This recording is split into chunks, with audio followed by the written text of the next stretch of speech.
이제 하나님의 말씀을 보도록 하겠습니다.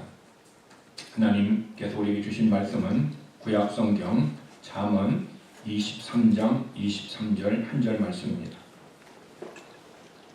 잠언 23장 23절 말씀을 우리 다 함께 합독할 때에 하나님의 음성을 친히 듣기를 원합니다. 진리를 사되 팔지는 말며 지혜와 훈계와 명철도 그리할지니라. 아멘. 저는 오늘 진리를 사라 라는 제목으로 하나님의 말씀을 함께 나누고자 합니다. 오늘 본문은 이렇게 얘기합니다. 진리를 사되 팔지는 말라. 그러면은 진리를 사는 것은 어떻게 해서 진리를 사는 것이고 또 진리를 파는 것은 어떻게 하는 것이 진리를 파는 것인가 우리는 알아야 이 주님의 말씀을 바르게 이해할 수 있고 우리도 그렇게 삶을 살아갈 수 있습니다. 사람들은 자기의 마음속에 하나님 두기를 싫어하는 사람들이 있습니다. 다르게 얘기하면 하나님의 지식을 자기의 마음속에 두기를 싫어하는 사람들도 있습니다. 왜 그럴까요? 하나님을 믿어서 하나님의 자녀가 되는 것도 싫고 하나님의 자녀임에도 불구하고 하나님의 지식, 하나님의 진리의 말씀을 마음에 두는 것을 싫어하는 사람들이 있다라는 것입니다. 이런 사람을 성경은 이렇게 표현하고 있습니다. 버림받은 생각으로 사는 사람들이다. 로마서 1장 28절에 그들이 마음에 하나님 두기를 싫어하며 마음에 하나님의 두기를 싫어하는 사람, 즉 자기 마음에 하나님의 지식을 두기를 싫어하는 사람, 그 사람들은 하나님께서 그들을 그 상실한 마음대로 내버려 두었다. 상실한 마음이 무엇입니까? 버림받은 마인드, 버림받은 생각대로 살도록 하나님이 내버려 두셨다는 거예요. 그러니까 하나님이 내버려 둔 사람이 우리로 얘기하면 내놨다라는 거죠. 그래서 그런 사람들은 합당하지 못한 일을 하게 하셨다. 합당하지 못한 일들을 하더라도 하나님이 그대로 둔다는 말씀입니다. 이것이 바로 뭐냐면은 하나님의 버림받은 생각으로 사는 사람들입니다. 그러면은 하나님 보시기에 합당하지 못하고 버림받은 생각으로 사는 사람들의 버림받은 생각들이 무엇인가라는 것을 우리는 알 필요가 있습니다. 왜냐하면 우리들도 때로는 이런 모습으로 삶을 살 때가 있기 때문에 그렇습니다. 그러면 하나님 보시기에 버림받은 생각은 무엇입니까? 로마서 1장 29절에서 31절에 보면 21가지를 얘기하고 있습니다. 그 21가지가 첫 번째가 모든 불의입니다. 의롭게 살지 않고 모든 불의 가운데 살아가는 것은 그것은 하나님의 버림받은 생각으로 사는 사람이다. 마음이 상실한 마인드로 산다 얘기하고 있습니다. 그 다음에 추악, 또한 탐욕, 또한 악의가 가득한 자요, 또한 시기. 여러분 시기가 뭔지 아십니까? 사람들이 시기와 질투를 잘 구분하지 못하고 있습니다. 시기는 누가 잘 되는 것을 1단계는 부러워합니다. 누구든지 다른 사람이 부자가 되고 누군가가 좋은 차를 사고 누군가가 좋은 집을 짓고 누군가가 좋은 학교를 가면은 다 부러워합니다. 여기까지는 아무런 문제가 되지 않습니다. 누구든지 그런 삶을 살 수 있고 누구든지 우리는 그런 마음을 가질 수 있습니다. 문제는 시기는 부러워하는 마음에서 한 단계 더 나아가 그것이 다른 사람이 잘 되는 것이 기분 나쁜 거예요. 기분 나쁘니까 그 사람에 대해서 어떻게 해요? 다른 사람에게 나쁘게 얘기를 하는 거예요. 근데 질투는 마땅히 받아야 할 사랑을 내가 받지 못하고 다른 사람이 받을 때 내 마음에서 일어난 감정입니다. 이를테면은 아브라함의 와이프 사라가 있는데 사라의 몸중 하갈이 있습니다. 그러니까 하갈이 아기를 낳았어요. 이스마엘을 낳습니다. 근데 이스마엘을 낳으니까 어떻게 해요? 아브라함이 이스마엘과 하갈을 사랑하는 마음이 생겼습니다. 근데 사라의 마음은 어떤 마음이요? 불편합니다. 불편해가지고 아브라함을 찾아갑니다.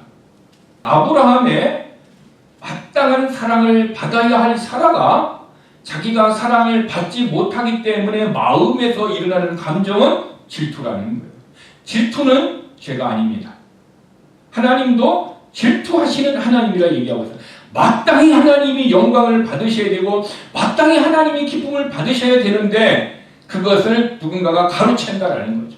누가 하나님의 영광을 뺏어간다라는 거예요. 그래서 하나님은 어떻게 해요? 질투가 일어나신다 얘기하는 것입니다. 우리 가운데 질투가 있는 것은 상관이 없습니다. 그러나 시기는 버림받은 생각이요 육신의 생각이요 죄라고 성경은 가르쳐주고 있습니다.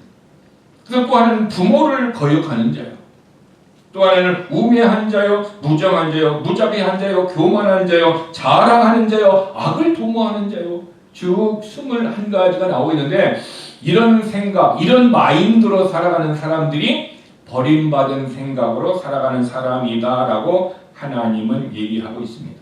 그러므로 크리스찬인 우리라 할지라도 우리들의 마음속에 이런 생각이 있다면 우리들도 어떻게 해요? 버림받은 마인드로 살아간다라는 것을 우리는 알아야 합니다. 이 버림받은 마인드, 버림받은 생각들이 우리 안에 있으면 어떻게 합니까? 나도 불편하고 그 상대도 불편하고 또한 누구도 불편해요? 하나님도 불편해요. 신앙생활이란 관계입니다. 관계가 나와 내 영과의 관계이고 나와 너와의 관계이고 또한 나와 하나님과의 관계예요. 항상 신앙생활은 이 삼각형이야. 꼭지점에 하나님이 있고 내가 있고 다른 사람이 있어요.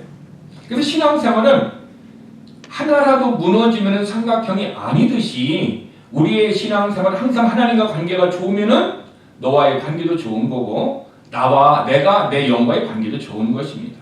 근데 하나님의 관계가 문제가 생기면은 내 안에도 문제가 생기고 너와 나와의 관계도 문제가 생기는 것입니다. 그러므로 어떤 사람이 나는 은혜를 받았어. 하나님과의 관계가 너무 좋아. 응답도 많이 받았어. 그런데 그 사람의 삶이 다른 사람과 싸우고 다른 사람과 관계가 문제가 있고 어떤 문제들이 일어난다면 이 사람의 신앙생활이 좋다라고 하나님과 회복됐다라는 말이 진짜입니까? 거짓입니까? 거짓말입니다. 그것은 옳은 게 아닙니다. 신앙생활 항상 하나님과 나와 이웃과의 관계가 화평, 피스가 항상 있어야 되고 조이도 기쁨도 항상 있어야 되고 온유함도 항상 있어야 되는 것입니다. 그러므로 이 버림받은 생각으로 사는 사람, 이 버림받은 마인드로 사는 사람들은 어떤 말을 하고 어떤 행동을 하시는지 아십니까? 로마서 1장 32절에 보니까 그들이 버림받은 생각으로 살아가는 사람, 버림받은 마인드가 있는 사람들은 이 같은 일을 행하는 자, 21가지 일을 행하는 자인데 이들은 죽어 마땅하다라는 하나님의 심판을 알고 있다. 이런 21가지 일을 하는 사람들은 하나님께서 너희는 사형이야, 죽어 마땅한 죄야 라고 말씀하는 것을 알고 있다라는 거예요. 알고 있다라는 거예요. 알고 있음에도 불구하고 어떻게 해요? 자기들도 동일한 일을 행한다라는 거죠. 그뿐만 아니라 그들은 그런 일을 행하는 자들을 옳다하고 기뻐한다라는 거예요. 다르게 표현하면요, 이것은 죄야, 하나님의 것이 이건 죄야, 그렇게 해서는 안 돼라는 것을 알고 있는데 어떻게 합니까? 자기도 그 일을 행하고 또 그렇게 사는 사람들을 자기가 기뻐하고 옳다라고 얘기한다라는 거예요. 그러니까 버림받은 마인드가 내 안에 있으면 내 삶도 엉망이 되어지고 다른 내 삶도 그런 삶을 살고 그렇게 사는 사람들도 기뻐한다라는 사실인 겁니까? 그러면은 이런 마인드로 살아가는 사람이 누구입니까? 첫 번째는 불신자들이에요. 예수를 믿지 않는 사람들은 이런 삶 속에서 살아가고 있다라는 거죠. 그들은 이런 삶 속에서 있으면서도 자기들은 그런 삶에 있지 않다라고 변명할 수 있으나 성경은 그들은 버림받은 생각으로 살아간다 얘기합니다. 그 다음에 크리스찬인 우리들도 때로는 어떻게 해요? 믿음이 연약해지고 말씀에서 멀어지면은 우리들도 버림받은 생각들이 우리 안에 들어와서 이 생각들이 우리를 힘들게 하고 우리도 그런 모습으로 넘어지게 하고 이런 죄 가운데 쓰러질 수 있도록 한다라는 것을 우리도 잊지 말아야 합니다. 그러면은 우리가 그런 생각, 그런 욕심을 따라 살지 않으려면 어떻게 해야 됩니까? 그래서 에베소서 2장 3절에도 전에는 우리도 예수 믿기 전에는 우리들도 다 그 가운데서 육체의 욕심을 따라 지냈다. 생각의 욕망을 따라서 살았다. 이 버림받은 마인드로 우리가 삶을 살았다라고 얘기합니다. 그리고 육체와 즉 육신의 정욕들 안에서 마음이 원하는 대로 생활 방식으로 삶을 살았다라고 얘기하고 있습니다. 그런데 이제는 그런 삶을 살지 않는다라는 것이 성경의 가르침입니다. 간혹 우리가 넘어질 수 있습니다. 그러나 근본적으로는 넘어지지 않는 것이 크리스찬의 삶이 되어야 한다는 것입니다. 왜 우리는 본질상 진노의 자녀같이 그 사람들같이 살지 않습니까? 그 이유가 무엇입니까? 그것은 에베소서 2장 8절에 너희는 그 은혜로 의하여 믿음으로 말미암아 구원을 받았다. 믿음으로 말미암아 구원을 받았다는 얘기가 뭡니까? 그런 죄에서 건져냄을 받았다라는 거예요. 우리가 구원을 받았다라는 말은 가장 궁극적인 것은 어떻게 합니까? 죄에서 건져냄을 당했다라는 것입니다. 물론 질병에서 치료받은 것도 구원받은 거고 가난에서 부자가 되는 것도 구원을 받은 것이지만 그러나 성경에서 궁극적으로 우리에게 얘기하는 너 구원받았어? 그 얘기는 그 죄 가운데서 건지름을 받았어? 다시 말하면 예수의 피로 그 죄를 사함을 받아서 용서를 받아서 이 얘기란 말이에요. 그러므로 전에는 우리가 그런 삶을 살았지만 이제는 믿음으로 말미암아 죄에서 구원함을 받았기 때문에 우리들은 어떻게 합니까? 죄를 이길 수 있는 능력이 우리에게 주어졌다는 거죠. 전에는 내가 그 죄를 이길 수 없었어요. 예수를 믿을 때. 그러므로 우리는 born again이 있다면 born again이 before와 after는 완전히 다릅니다. 그래서 우리는 new creation, 새로운 피조물이라고 얘기하는 거죠. 내 영이 새 생명을 얻었다라고 얘기하는 것입니다. 그러면 우리는 어떻게 합니까? 믿음으로 구원을 받은 우리는 어떻게 해요? 진리를 살아야 된다는 것입니다. 그리고 진리를 어떻게 합니까? 내 것으로 소유한 사람이다라는 거죠. 예수 그리스도를 어떻게 합니까? 우리가 믿음으로 내 마음에 영접함으로 말미암아 진리를 샀습니다. 예수님을 내 것으로 소유를 만들었습니다. 이제는 우리는 믿음으로 살아가는 사람이 되었다라는 것입니다. 그러므로 진리를 산 우리들은 이제는 무엇으로 살아야 됩니까? 그 진리로 살아야 된다는 것입니다. 이제 내가 그리스도와 함께 십자가에 못 박혀 죽었나니 이제는 내가 사는 것이 아니요 내 안에 누가 사는 것이다? 예수 그리스도께서 사는 것이다. 진리가 내 안에서 사는 것이다. 그러므로 이제는 나는 어떻게 해요? 예수 그리스도의 믿음으로 산다 얘기하고 있는 것입니다. 내 믿음으로 살아가는 게 아닙니다. 내 능력으로 살아가는 게 아닙니다. 예수님의 믿음으로 성령의 능력으로 사는 것이라는 것입니다. 그러면은 우리가 진리를 사서 하나님의 자녀가 되었고 내 소유가 되어졌다면은 이제는 그 진리를 어떻게 합니까? 팔지 말아야 됩니다. 다음 주에 설교하겠지만 진리를 파는 사람들이 있습니다. 진리를 파는 사람들은 그들의 삶이 비참한 모습으로 어떻게 합니까? 타락이 되어지고 하나님의 축복을 잃어버리는 것을 우리는 성경에서 볼 수 있습니다. 그래서 진리를 파는 사람들은 결국 믿음으로 살 수 없는 삶이 된다는 것입니다. 오늘은 우리는 진리를 살아 라는 말씀을 우리가 알기를 원합니다. 그러면 먼저 진리를 살아 라는 의미가 어떤 의미일까요? 첫째 의미는 진리를 산다라는 것은 진리를 내 자신의 소유로 만들어야 된다라는 것을 얘기하고 있습니다. 우리가 진리를 내 것으로 산다라는 것은 산다라는 의미는 내가 어떻게 합니까? 무엇을 돈을 주고 그것을 산다라는 것을 의미합니다. 그러면 샀을 때는 누구의 것이 되는 거죠? 내 것이 되는 거예요. 진리를 산다라는 의미가 내 것으로 되는 것입니다. 소유를 하는 것입니다. 근데 소유로 끝나는 것이 아니라 그 진리를 산 자는 그 진리를 어떻게 합니까? 실천하는 것을 의미합니다. 즉, 그 진리의 말씀을 내가 적용하고 행하고 순종하는 모습으로 가는 것까지가 진리를 산다라는 것을 의미합니다. 그런데 진리를 산다라는 의미가 한 가지 의미가 더 있습니다. 그것은 진리를 산다라는 것은 물건을 살 때 값을 지불하듯이 비용을 지불하듯이 진리도 어떻게 합니까? 내가 그것을 받아들였다면 그것을 실행할 때 무엇이 필요해요? 값을 비용을 지불해야 된다는 거예요. 그냥 내가 소유하는 것으로 끝나는 것이 아니라 이것을 실행하려면 이것을 순종하려면 이것을 행하려면 내가 어떤 값을 지불해야 된다는 거죠. 그래서 많은 사람들이 진리를 말씀을 내 안에 받아들이기는 했는데 그 말씀대로 실행하며 사는 것이 쉽습니까? 어렵습니까? 어려워요. 왜 어렵습니까? 비용을 지불해야 되니까. 비용을 지불해야 되기 때문에 그래서 진리를 사는 것이 쉽습니까? 어렵습니까? 어렵다라는 것입니다.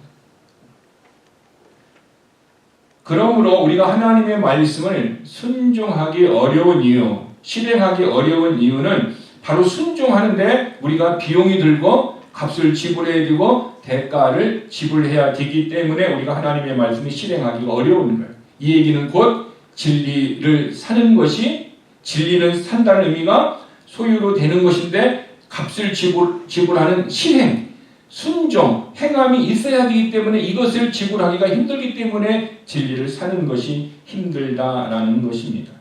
그런데 많은 사람들은 진리를 산다라는 개념, 그것이 그냥 내가 이론적으로, 지식적으로 내가 배우는 것으로 끝나는 것으로 알고 있는 사람들이 있습니다. 그러나 진리를 산다라는 의미는 듣고 깨달아 있지만 이것을 어떻게 실행한다라는 의미가 포함됐다라는 것을 많은 사람들이 잘 모르고 있다라는 것입니다. 근데 주님은 예수님을 따르려고 하는 제자들이 있었어요. 너무나 많이 따르고 있었어요. 그래서 따르고 있는 그들에게 만약에 우리 교회에 사람들이 예수님을 따르겠다고 사람들이 막 많이 모이면 어떻습니까? 우리는 너무 좋은 거예요. 요새 연예인들이 어떤 사람들이 보니까 어떤 연예인이 콘서트를 한다면은 돈을 어떻게 합니까? 몇백 불을 지불하더라도 LA에 해고 어디에 시카고에 해도 돈을 막 들고 막 그쪽에 갑니다. 그 사람들이 따르는 사람들이 참 많이 있습니다. 정치인들도 자기를 따르는 사람들이 많이 있을 때 그들은 좋아합니다. 그런데 많은 사람들이 예수님을 따랐어요. 근데 예수님께서는요, 따르고 있는 그들에게 이렇게 얘기합니다. 누가복음 14장 25절에서 수많은 무리가 함께 갈 때 예수께서 돌이키사 이르시되, 이제 많은 사람들이 예수님을 따르겠다 합니다. 이제 예수님을 제자가 되겠다라고 지금 오고 있다라는 거죠. 우리 교회에 많은 사람들이 주님의 제자가 되겠다고 예수님을 믿겠다고 올 수 있다라는 거죠. 근데 주님은 그들에게 세 가지 얘기를 했습니다. 그것이 누가복음 14장 26절에서 32절에 보면 세 가지 내용이 나오는데 첫 번째 내용이 뭐냐면은 너희가 나를 따르려면 형제나 자매나 부모나 자녀나 자기의 생명도 미워하지 아니하면 능히 나의 제자가 될 수 없다라는 거죠. 무엇을 얘기하고 있어요? 인간관계를 얘기하고 있어요. 인간관계에서 너의 부모와 자식과 형제 여러 가지 친구들의 인간관계가 있는데 그 중에 인간관계 최고 우선순위는 누구를 둬야 된다? 예수님을 첫 번째로 두는 사람이 어떻게 할 수 있어요? 예수님의 제자가 될 수 있다.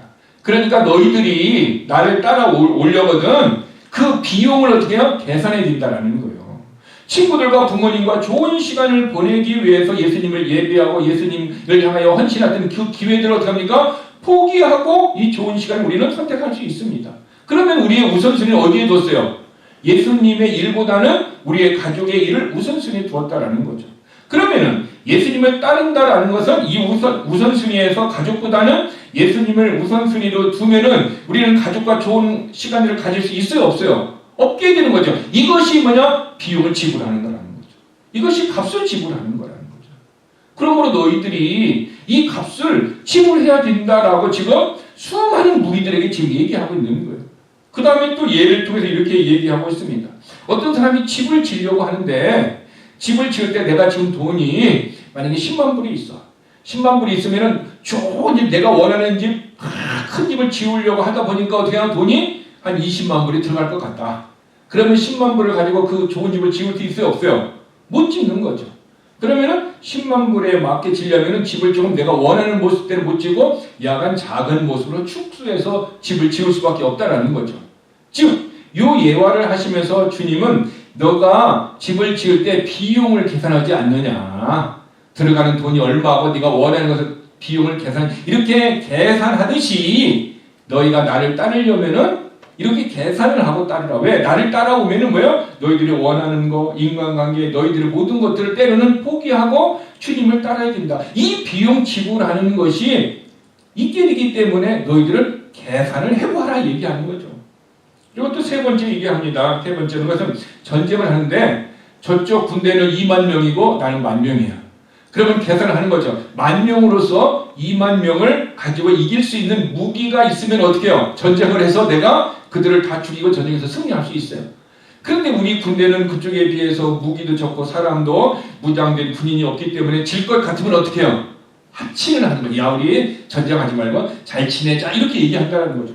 즉 비용을 계산해서 전쟁을 하든지 합친을 하든지 내가 한다라는 거죠. 그러므로 예수님을 따른다라는 것은 이렇게 비용이 많이 들기 때문에 너희들이 계산하고 예수님을 따르는 제자의 삶을 살으라 얘기합니다.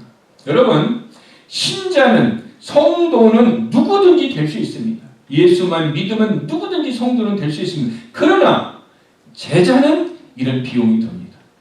주님의 제자로서 삶을 살아가는 비용이 들기 때문에, 그래서 많은 사람들이 진리를 사서 주님의 제자로 삶을 살아가는 일이 어떻게 합니까? 비용이 너무 많이 드니까 어떻게 해요? 포기하고, 신실한 삶을 포기하고, 리더의 삶을 포기하고, 그냥 천국에만 갈 수 있는 어떤 그런 모습으로 만족하며 사는 성도의 삶이 있고, 나는 어떤 대가를 치르더라도, 비용을 치르더라도 내 인생이 주를 위해서 물질을 드리고 인생을 드리고 시간을 드리고 몸을 드려도 나는 이 제자의 삶이 내 인생의 최고의 가치가 있다라고 믿음이 있는 사람들은 어떻게 합니까? 계산을 잘 해보고서 어떻게 합니까? 예수님을 따르게 된다는 것입니다. 결과적으로 진리의 말씀대로 살아가기가 어려운 이유는 우리가 비용을 계산해 보니까 어떻게 합니까? 내가 손해가 되는 것 같고 내가 이렇게 살아가는 것이 내 인생에 가치가 없는 것 같다라고 생각하기 때문에 주님을 따르고 주님의 말씀대로 살고 주님의 뜻대로 행하는 것을 많은 사람들이 포기한다라는 것입니다. 왜 우리는 이런 포기가 있을까요? 어떻게 보면요, 사람은요, 저와 여러분 모두가 다 우리는 본능적으로 비용 지불을 꺼리는 성향이 있습니다. 그래서 우리가 쇼핑할 때도 어떻게 합니까? 어느 것이 더 싼 것인가 알아보고, 마켓에서 뭐 하나 2불, 3불이 싸다 그러면 어떻게 합니까? 이쪽 마켓에 가서 우리가 쇼핑하려고 하는 이유는 우리는 본능적으로 비용 지불하는 것을 조금 꺼리는 성향이 있습니다. 그래서 우리가 어떻게 해요? 하나님의 말씀도 실천하기가 어려울 때가 있다는 것입니다. 그래서 우리는 어떻게 해요? 직장에서 일할 때도 어떻게 해요? 내가 조금 일하고 많은 돈을 벌려고 하고, 우리는 어떤 부분에 대해서는 헌신을 조금 하고 더 많은 것을 내가 얻을 수 있는 것으로 우리는 생각하고 있다는 것입니다. 사람들은 세상에서도 교회 안에서도 대가를 지불하는 것보다, 비용을 지불하는 것보다 무엇을 더 좋아합니까? 최소한의 비용을 지불하는, 그리고 공짜를 우리들은 참 좋아합니다. 그런데 세상에 공짜는 있어요, 없어요? 없습니다. 딱 하나 있습니다. free. 딱 하나 있어요. 세상에는 공짜는 딱 하나, 그 뭡니까? 구원입니다. 구원은 내 노력으로, 내 공로로 되는 것이 아니라 예수 그리스도의 공로, 예수 그리스도의 믿음으로 되는 이 하나예요. 근데 우리는 본성적으로, 저도 여러분도 우리는 뭡니까? 공짜를 좀 좋아하고 때로는 취소 비용을 지불해서 많은 것을 얻고 싶어 하는 마음들이 우리 안에 있습니다. 그러므로 우리들이 정말 내가 예수 그리스도를 따를 때 비용을 지불하고 어떤 고난과 역경이 있어도 내가 믿음으로 살리라, 내가 하나님의 말씀대로 살리라 라는 마음으로 진리를 사는 사람이 있다면 그것은 실행, 적용하는 것을 포함되기 때문에 그 진리의 말씀에 순종할 때 하나님은 우리의 인생의 방향을 어떻게 합니까? 바꿔놓으시는 거예요. 내 인생의 방향은 어쩌면은 우리가 이민을 올 때도 한국에서 살아가는 것보다 미국에서 살아가는 것이 어떻게 합니까? 더 유익이 되고 비용이 지불하는 것이 적게 내가 많은 것을 얻을 수 있다. 그것이 어떤 것이든 간에 그런 마음으로 작용할 수도 있고, 또 어떤 사람들은 하나님의 말씀을 따라서 내가 미국에 가서 하나님의 영광을 드러내야 되겠다 말씀을 따라 올 수도 있습니다. 중요한 것은 사람마다 각기 다릅니다. 중요한 것은 우리가 하나님의 말씀이 내 인생의 방향을 바꿔놓은 것과 내 욕심이 인생을 바꿔놓은 것을 우리는 구분할 수 있어야 된다는 거죠. 그 믿음이 내 안에 들어오고 진리의 말씀을 사게 되면 그 말씀은 우리 인생의 방향을 바꿔놓는 것입니다. 때로는 어떤 사람은 좋은 직장을 포기할 때도 있어요. 때로는 내가 하는 비즈니스가 돈을 많이 벌지만 때로는 이 비즈니스가 어떻게 합니까? 하나님이 보시기에 온전치 않은 직업이고 비즈니스라면 때로는 포기해야 될 때가 있습니다. 그것은 말씀이 진리의 말씀을 샀기 때문에 그 인생을 바꿔놓은 것입니다. 때로는 하나님께서 진리의 말씀을 우리가 사기 위해서, 헌신하기 위해서, 실행하기 위해서 하나님은 우리들에게 한 희생과 한 헌신을 요구할 수 있습니다. 한 희생, 한 헌신이 쉬운 것이 아닙니다. 여러분, 우리가 주님 앞에 헌금을 하고요. 우리가 다른 사람을 섬기고 다른 사람에게 은혜를 베푸는 것이 쉬운 일이 절대 아닙니다. 그러므로 누군가가 하나님 앞에 헌신하고 다른 사람을 향하여 어떤 헌신과 한 희생이 있었을 때 그것을 우리는 가볍게 여겨서는 안 됩니다. 왜냐하면 그는 진리의 말씀을 들었고 그 말씀을 실행에 옮기는 진리를 샀기 때문에 때로는 돈을 손해받고 때로는 시간을 손해받고 때로는 재산적인 손실이 있었고 때로는 인생의 방향이 바뀌어졌고 때로는 어떻게 했습니까? 자기의 삶의 모든 것을 포기하고 새로운 것을 위해서 그가 하나님 앞에 다른 부분들을 헌신했기 때문인 것입니다. 그러므로 진리를 사게 되면 그 진리는 우리의 인생을 완전히 바꾸어 놓게 됩니다. 그럼에도 불구하고 진리를 우리가 사기 힘들어하는 것은 우리가 비용을 지불하는 것이 대가를 지불하는 것이 우리는 힘들기 때문인 것입니다. 여러분, 신앙생활을 오래 하면 오래 할수록 신앙이 성장해야 합니까? 아니면 신앙이 성장하다가 멈춰야 합니까? 당연히 신앙생활을 오래 하면 오래 할수록 성장합니다.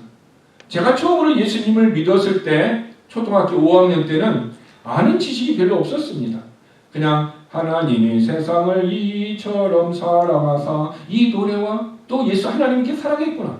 그 당시에는 이처럼 사랑했다는 말을 이해를 못했어요. 그렇게 내가 이해력도 좀 부족했습니다. 그런데 시간이 흐르면서 말씀을 들으면서 그 말씀이 내 안에 뿌려지고 자라면서 열매를 맺으면서 제 신앙생활이 점점 어떻게 하죠? 성장하기 시작했습니다. 처음 예수를 믿을 때보다 지금 내 모습을 보면 많이 성장했다는 것을 알 수 있습니다. 그런데 문제는 어떤 사람들이 신앙의 성장을 하다가 또 뒤로 추락하는 사람들이 있습니다. 한없이 추락을 합니다. 그래서 그 사람이 예수를 믿는지 안 믿는지 구분하지 못할 정도로 추락을 합니다. 물론 원인이 있습니다. 상처도 있고 마음의 고통도 있고 환경적인 요인도 있고 여러 가지 있을 수 있습니다. 그럴 때 다시 그 사람이 믿음이 다시 회복되려면 어떻게 합니까? 진리를 사야 되는 것입니다. 그래서 진리를 팔 때는 쉽지만은 진리를 다시 살려고 할 때는 어떻게 보면은 10배나 더 힘들 수가 있어요.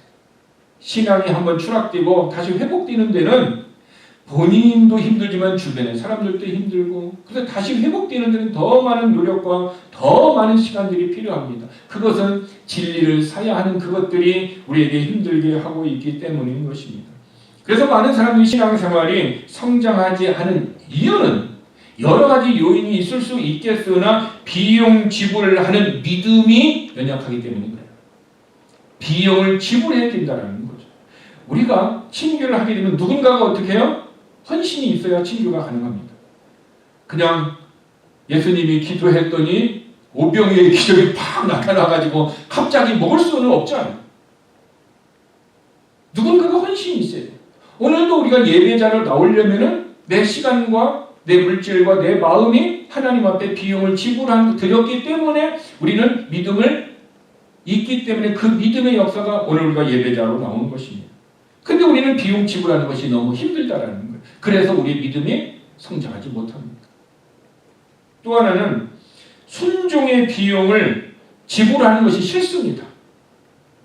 과거에는 뭐 어떤 일이 있으면 그냥 척척 알아서 그냥 잠도 안 자고 기도도 하고 막 도와주고 했었는데 어느 날 갑자기 나의 모습을 보니까 교회 가는 것도 좀 불편하고 다른 사람을 돕는 것도 좀 싫어하고 그런 모습들이 과거는 내가 열심히였는데 오늘 내 모습이 왜 그렇지 하면서 자신의 모습을 너무 힘든 시간들을 뒤돌아보는 사람들이 있습니다. 그래서 순종의 비용을 지불하는 것이 점점 싫어질 때가 있습니다. 이때는 무엇입니까? 하나님의 진리를 사서 진리의 말씀이 내 안에서 어떻게 뜨겁게 역사를 해야 가능한 것입니다. 예레미야가 하나님으로부터 말씀을 받았습니다. 오늘 저와 여러분이 하나님으로부터 말씀을 받습니다. 동일한 겁니다. 근데 예레미야가 하나님의 말씀을 받았는데 이스라엘 백성이 불순종해서 파멸하겠다. 그들을 멸망시키겠다. 그러나 그들이 어느 때가 되면은 바벨론으로 포로로 갔다가 때가 되면 다시 돌아오게 하겠다. 이 메시지를 받았습니다. 그래서 예레미야 선지자가 외치는 거예요. 우리 민족이 망하게 되었습니다. 그러나 우리가 회개하면 하나님 다시 돌아오게 할 것입니다. 이렇게 했더니 사람들이 어떻게 해요? 예레미야에게 침뱉고 예레미야 뺨을 때리고 예레미야에게 욕하고 그래서 예레미야를 어떻게 해요? 감옥에 가둬두었습니다. 그러니까 예레미야가 어떻게 해요? 하나님의 뜻대로 행했더니 핍박이 오고 고난이 왔다라는 거예요. 그래서 예레미야가 어떤 마음을 가졌어요? 나 이거 안 해.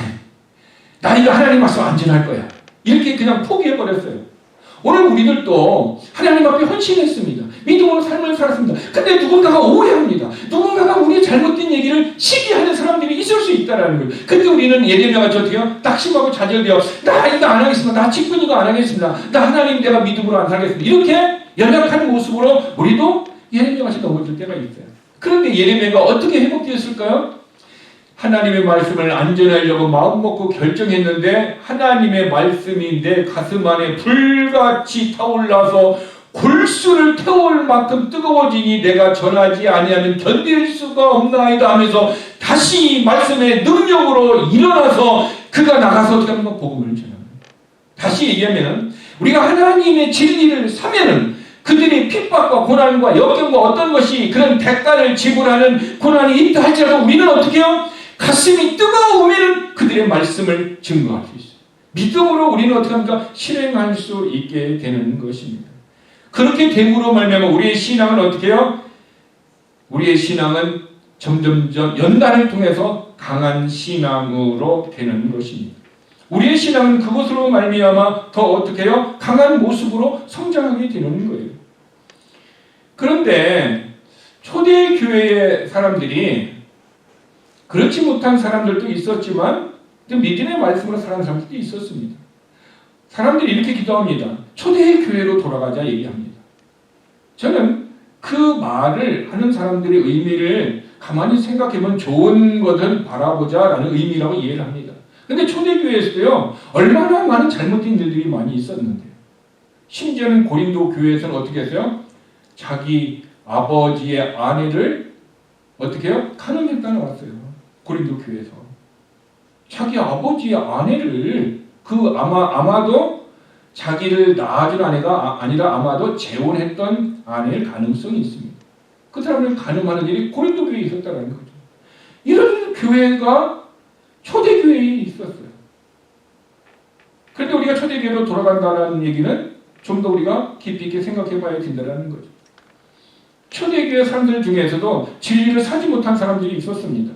히브리서 5장 12절에 보면 때가 오래므로 시간적으로 보면은 시간이 많이 지나갔다. 너희들이 신앙생활이 연륜이 깊었다. 그런데 그렇게 되면은 너희가 마땅히 선생이 될 터인데 시간이 많이 지나갔기 때문에 너희가 가르치는 자가 되어야 할 텐데 이 얘기는 뭡니까? 시간이 많이 지나갔는데도 그들의 삶은 가르치는 자가 될 수 있도록 영적인 성장을 하지 못했다. 즉 진리를 사지 않았다 라고 표현이 되어집니다. 그래서 너희가 다시 하나님의 말씀의 초보, 기초, 원리들이 무엇인가라는 것을 누구에게 가르침을 받아야 된다. 신앙이 오래 세월이 흘렀어요. 저와 여러분이 예수를 믿은 지 20년, 30년, 40년, 50년이 됐어요. 이제는 내가 다른 사람에게 신앙을 가르쳐줘야 할 입장이 왔는데 그런데 내가 지금 가르치지 못하는 그런 모습에 있다라는 거예요. 그러니까 어떻게 되느냐? 하나님의 말씀의 초보, 기초 원리들을 다시 너희가 배워야 된다 얘기하고 있습니다. 다시 배워야 되는 사람들. 그들이 뭡니까? 너희가 젖이나 먹고 단단한 식물을 못 먹을 자가 되었도다. 이제 교회에 오는 것은 할 수 있는데 내가 어떤 헌신하는 부분에 있어서는 헌신하지 못하고 희생해야 될 부분에 희생하지 못하는 것이 초대교회에 있었다라는 거예요. 그래서 이 사람들에게 얘기하는 것이 무슨 얘기냐면은 바로 너희들이 다시 말씀의 초구부터 기초로부터 다시 배워야 된다. 이 얘기는 말씀을 다시 사야 된다. 진리를 사야 된다라는 거예요. 진리를 산다라는 것은 내 것으로 만드는 것이고 어떤 대가와 비용을 지불해도 내가 그것을 실천으로 순종으로 행동으로 옮겨야 되는 것이 진리를 사는 것인데 지금 초대교회 사람들이 이런 부분이 있었다라는 거죠. 어떻게 보면은 우리의 이민 생활에 힘이 듭니다. 처음에 미국에 와서 적응하기까지는 문화적으로, 언어적으로, 환경적으로, 인간관계에서 잘 적용하기가 힘이 듭니다. 그래서 사람들은 어떻게 합니까? 예배를 드리고 진리를 사고 말씀을 공부하고 하는 것보다 어떻게 해요? 먹고 사는 일에 우선적으로 나아갈 수 있습니다. 그렇다 보니까 진리를 사지 못하니까 어떻게 해요? 신앙이 성장하지 못하고 이민 생활에 50년이 되었음에도 불구하고 여전히 영적으로는 어떻게 될 수 있어요? 베이비가 될 수 있어요. 베이비가는요, 베이비는 태어나면서부터 거의 2살 정도 뒤까지를 베이비라고 하는 거예요. 이 2살이 넘으면 어떻게 합니까? 칠드런이라고 해요. 이제 어린 아이라고 얘기하는 거예요. 성경이 얘기하는 이 베이비라는 것은 기초 원리를 배우던 이제 예수를 믿은 얼마 되지 않은 사람과 같이 우리가 신앙생활을 오래 했음에도 불구하고 여전히 진리를 사지 못하고 순종하지 못하고 실행하지 못한 부분을 지금 초대교회에 있음을 알려주고 있다는 것입니다.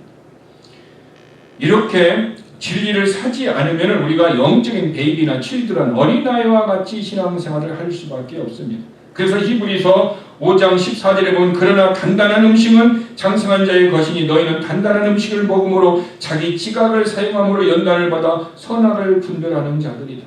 즉 신앙이 오래돼서 내 신앙이 성숙하고 진리를 사서 그 비용 어떤 대가를 치르더라도 내가 물질적인 헌신을 하고 내가 시간적으로 드리고 내 마음을 쏟는 그 일들이 있다 할지라도 그것을 위해서 내가 주님 앞에 삶을 살았다라면은 성경은 선악을 분별하는 단단한 음식을 먹는 장성한 자라 얘기하고 있습니다. 그러면은 이 장성한 자가 되기까지는 때로는 어떻게 합니까? 하루아침에 되는 것이 아니라 시간과 진리를 사서 실행하기까지의 시간이 많은 시간이 걸릴 수 있다는 것입니다. 그래서 성경에서는 어떤 사람이 예수를 믿을 때에 집사가 되려고 할 때에 이 집사를 교회에서 세울 때에 세우지 말아야 할 조건을 하나 얘기했는데요. 예수를 믿은 지 얼마 되지 않은 사람은 집사의 직분을 세우지 말라는 거예요. 왜? 이유가 뭡니까? 그는 사탄에게 넘어져서 다른 사람에게 피해를 줄 수 있다는 거죠. 즉 영적인 베이비들은 아직 자기 자신이 서 있지 못하잖아요. 좀 장성한 자가 되면 자기 자신을 설 수 있다는 사람 돌볼 수 있잖아요. 근데 자기 자신도 서 있지 못하는 베이비가 아직 걷고 다니는 어린애가 뛰어다니는 사람들과 같이 어떻게 해요? 할 수 없다라는 거죠. 왜? 사탄이 그를 넘어뜨리기 때문인 것입니다. 그러므로 주님은 이렇게 영적인 성숙이 어떻게 합니까? 영적인 신실함이 진리를 살 때 가능하다. 진리를 내 것으로 만들고 어떤 비용을 들이더라도 내가 헌신하고 희생하는 모습으로 순종 또 행함, 실행에 옮길 때 그것이 진리를 산 사람이다라는 것입니다. 마지막으로 우리는 이 말씀을 통해서 내 영적인 모습을 돌아봤으면 좋겠습니다. 여러분, 우리가 하나님의 말씀을 읽고 듣는 것에는 때로는 비용을 들지 않기 때문에 우리는 만족할 수 있습니다. 주일날 예배에 와서 우리 예배를 드리는 것만으로 우리는 만족할 수 있습니다. 그러나 그 사람은 더 이상의 헌신, one step을 더 나아가지 못합니다. 우리는 주일날 예배를 드리는 것만으로 우리의 삶은 충분하지가 않다라는 것입니다. 우리는 말씀을 공부할 때 은혜를 받습니다. 그리고 깨달음을 얻습니다. 아멘 하고 얘기합니다. 우리는 그래서 마음의 평안도 오고 기쁨이 옵니다. 그것으로 우리는 충분하지 않다라는 것입니다. 어떻게 해야 될까요? 더 나아가 내가 받은 은혜, 내가 받은 말씀, 내가 받은 축복을 내 삶에 어떻게 해요? 내 가정에서, 또 내 교회에서, 나의 직장에서, 나의 비즈니스에서, 사회에서 우리는 어떻게 합니까? 어떤 값을 지불해야 되더라도 우리가 실행해야 됩니다. 순종해야 됩니다. 행실로 옮겨야 된다라는 사실이 있는 것입니다. 그런 모습이 되어질 때 우리가 어떻게 합니까? 신앙이 성숙한 모습으로 가고 이런 신앙의 성숙한 모습으로 가는 자 하나님은 뭐라고 얘기합니까? 신명기에 보니까 그런 사람이 하나님의 말씀 앞에서 형통한 삶을 살리라 얘기합니다. success 이게 하면 성공적인 삶을 살도록 하나님이 도우신다라고 얘기하고 있는 것입니다. 저와 여러분이 우리는 예배를 드리는 것으로 만족하지 않고 내가 은혜를 받고 아멘하는 것으로 만족하지 않고 우리는 한 스텝, 믿음의 스텝을 더 나아가서 내 삶을 변화시키고 내 생각을 변화시키고 우리의 자녀들에게 믿음의 본이 되며 또 우리 교회에서 서로를 섬기고 사랑하는 이런 한 헌신, 한 희생이 우리 안에 일어나기를 주님의 이름으로 축복합니다. 그런데 왜 우리들이 이런 모습을 하지 못할까요? 그 이유가 있습니다.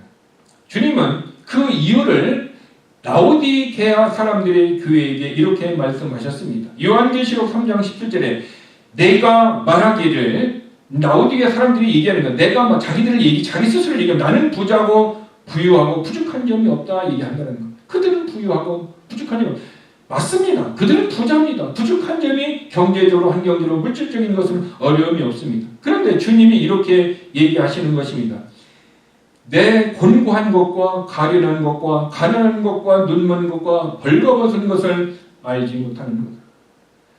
즉 육신적인 것은 우리가 잘 아는데 주님은 그들의 영적인 것을 향하여 얘기합니다. 너희들은 영적으로 벌거벗었다. 너희들은 영적으로 눈이 멀었다. 너희들은 영적으로 가련하다라고 얘기하는 것입니다. 근데 그들 스스로 그들을 어떻게 알아요? 못 알아요? 모른다라는 것입니다. 그래서 주님은 그들에게 말씀을 주어서 가르쳐 주는 거예요. 그래서 성경은 우리들에게 무엇입니까? 거울입니다. 거울을 통해서 내 영을 바라보는 것입니다. 그래서 내가 잘못된 것을 깨달아야 됩니다. 그리고 알아야 됩니다. 그리고 우리는 어떻게 하면 다시 진리를 사야 되는 것입니다. 여러분, 저와 여러분은 진리를 산다라는 것은 내 소유로 만든다는 거고, 내 소유로 만든다라는 것은 내가 어떻게 합니까? 실행하고 순종하고 행함으로 옮기는 것입니다. 이것이 진리를 사는 것입니다. 그런데 우리는 때로는 실행하고 순종하는 단계까지 못 가는 이유가 때로는 비용을 지불하는 것 때문에 우리는 망설일 수 있습니다. 저도 여러분도 우리의 과거의 신앙생활에 믿음의 한 스텝은 가는데 투 스텝에서 우리가 멈춰 있는 우리의 과거의 시간이 있었다면 이제 우리의 남은 인생들은 어떻게 합니까? 진리를 더 사서 진리를 실행함으로 하나님이 보시기에 믿음의 부유한 자가 되고 하나님 앞에 부유한 자가 되어서 우리는 하나님 앞에 형통한 영적인 어떤 성공을 이루어서 하나님 앞에 기쁨이 될 수 있는 그런 저와 여러분 우리 모두가 되기를 주님의 이름으로 축복합니다. 기도하겠습니다.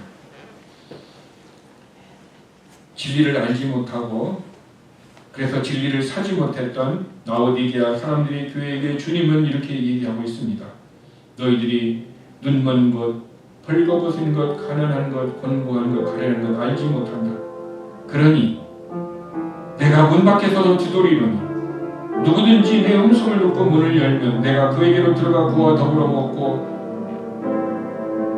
그는 나와 더불어 먹으리라 얘기했습니다. 주님이 우리의 마음은 밖에 있어서는 안 됩니다. 내 안에 계셔서 나와 함께 걷고 성령님과 함께 그런 교제할 수 있는 믿음의 모습으로 우리가 나아가야 합니다. 그러므로 우리는 진리를 사는 그 일에 내 소유를 만드는 그 일에 어떤 비용을 지불하는 그 일에 망설였던 모습에서 한 스텝 더 나아갈 수 있도록 우리는 성령의 도움을 구해야 됩니다. 성령의 역사하심이 나의 가슴을 다시 뜨겁게 인도하여서 예레미야와 같이 그 말씀에 내 골수에 사로침으로 다시 하나님의 말씀대로 살리라 이런 고백이 일어날 수 있도록 우리 다 함께 하나님 도와주셔서 성령의 능력이 나를 충만케 하셔서 우리 다 함께 기도하시겠습니다. 아버지 하나님 감사합니다. 우리의 신앙의 성장은 멈출 수 없습니다. 그러나 때로는 우리가 비용을 많이 드는 것 때문에 멈췄던 우리의 모습들을 하나님 앞에서 봅니다. 그러나 그것 때문에 우리가 시험이 들었고 그것 때문에 우리가 죄를 이기지 못했고 그것 때문에 우리 안에서 평안이 사라졌었습니다. 이제는 내가 하나님의 말씀을 순종함으로 말미암아 더 나아가서 하나님의 말씀대로 내가 진리를 살아감으로 말미암아 하나님 앞에 기쁨이 되는 삶이 되기를 원합니다. 나 주님의 기쁨이 되기를 원합니다. 나 주님의 앞에 행복한 삶을 살기를 원합니다. 그러므로 진리의 말씀이 우리의 말씀을 뜨겁게 하시고 우리가 진리로 살아갈 수 있도록 성령의 능력으로 우리를 충만케 하여 주시옵시고 하나님의 역사하심이 우리를 붙들어 주시고 인도하시고 이 역사에 주시옵기를 원합니다. 우리의 과거의 삶은 영적인 베이비로서 의의 말씀에 능숙하지 못함으로 말미암아 불의 가운데 거하였고 하나님의 말씀 가운데 능력의 삶으로 세상을 이기고 사탄을 이기고 아버지는 죄를 이기지 못했던 연약했던 모습이었습니다.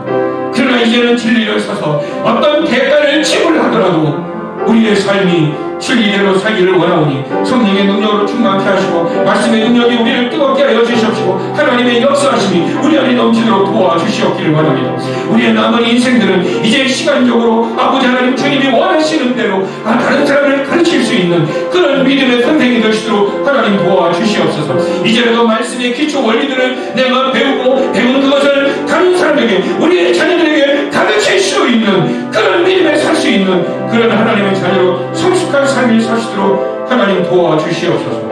하나님의 진리를 살 수 있는 믿음을 주시옵소서. 어떠한 대가를 지불하더라도 우리가 진리를 실행하고 순종하고 행할 수 있는 믿음의 삶이 되도록 하나님 축복하여 주시옵소서. 아버지 하나님, 오늘 하나님의 교회에 나올 때 10의 일조로 감사함으로 주의 헌금으로 주님 앞에 기쁨과 즐거움으로 예물을 드렸습니다. 하나님, 오늘 우리의 예물을 받아주시옵소서.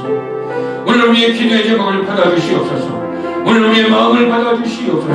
하나님을 향한 우리가 영과 진리를 드렸던 모든 것을 하나님 받아주시옵소서. 그래서 이 땅에 살아가는 동안 육신적으로 병과 환경적으로 고통 가운데 있는 자가 회복되고 치유가 이루어지게 하여 주시옵시고 인간관계의 매인자들이 다시 인간관계의 회복의 모습으로 기쁨을 누리게 하여 주시옵시고 직장과 환경의 어려움 가운데 권고한 가운데 있는 자들이 다시 한번 회복의 은혜를 통하여 하나님의 은혜를 경험할 수 있는 우리 제일교회 모든 성도가 되도록 하나님 축복하여 주시옵소서. 아버지 하나님, 특별히 우리 교회가 이 2025년에는 더욱더 하나님의 사람들이 모여 하나님을 더 협력하여 손을 이루기를 원합니다. 믿음의 사람들을 보내주시고 하나님의 영광을 드릴 사람을 보내주셔서 우리가 하나님의 의를 드러내고 하나님의 의를 행하기에 능력이 있는 그런 교회가 되도록 하나님 축복하여 주시옵소서. 예수님의 이름으로 기도드렸습니다. 아멘.